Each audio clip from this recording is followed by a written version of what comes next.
GHMC కార్యాలయంలో జరిగిన సర్వసభ్య సమావేశంలో ప్రజా సమస్యలపై ప్రశ్నించిన కార్పొరేటర్లను పోలీసులతో బయటికి గెంటించారని బీజేపీ కార్పొరేటర్లు ఆకుల శ్రీనివాణి, అమృత శ్రవణ్, మహేందర్ మండిపడ్డారు. గ్రేటర్ హైదరాబాద్ పరిధిలో వస్తున్న ఆదాయాన్ని గండికొట్టి ఎంఐఎం కార్పొరేటర్లకు దారి మళ్లిస్తున్నారని ఆరోపించారు.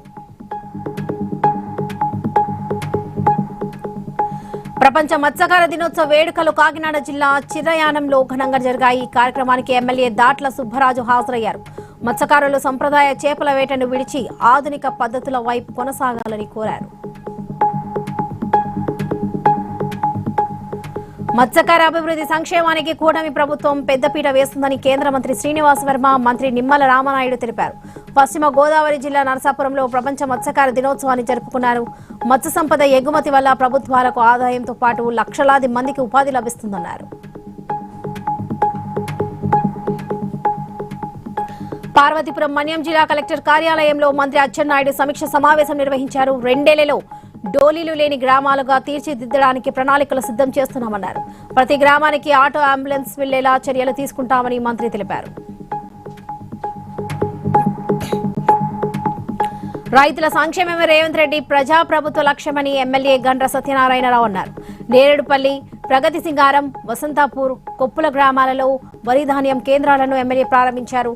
రైతులు ఆరుగాలం కష్టపడి శ్రమించి పండించిన ప్రతి ధాన్యపు గింజను ప్రభుత్వం కొనుగోలు చేస్తుందని తెలిపారు.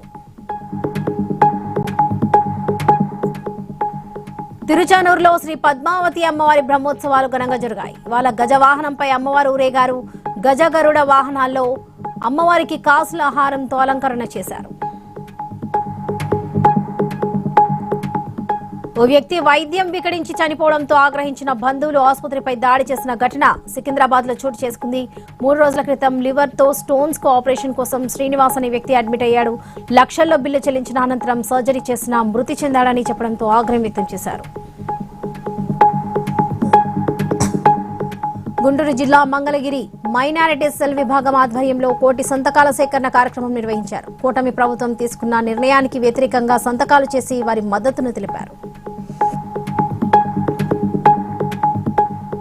నాగర్ కర్నూలు జిల్లా కొల్లాపూర్లో ప్రపంచ మత్స్యకార దినోత్సవం పురస్కరించుకుని మత్స్యకారుల బహిరంగ సభ నిర్వహించారు. ఈ కార్యక్రమానికి మంత్రులు జూపరి కృష్ణారావు, వాకిటి శ్రీహరి, ఎంపీలు ఈటల రాజేందర్, మల్లు రవి పాల్గొన్నారు. కృష్ణానది పరివాహిక ప్రాంతంలో 2 రాష్ట్రాల అధికారులతో మాట్లాడి అలివి వలలు నిర్మించాలని సూచించారు. భద్రాద్రి కొత్తగూడెం జిల్లా భద్రాచలం శ్రీ సీతారామచంద్ర స్వామి వారి దేవస్థానంలో వివిధ విభాగాలను ఆలయ ఈవో దామోదరరావు ఆకస్మిక తనిఖీలు చేశారు. అన్నదాన సత్రంలో సిబ్బంది సేవలు, ఆహార పదార్థాల నాణ్యత పట్ల భక్తుల అభిప్రాయాలను అడిగి తెలుసుకున్నారు.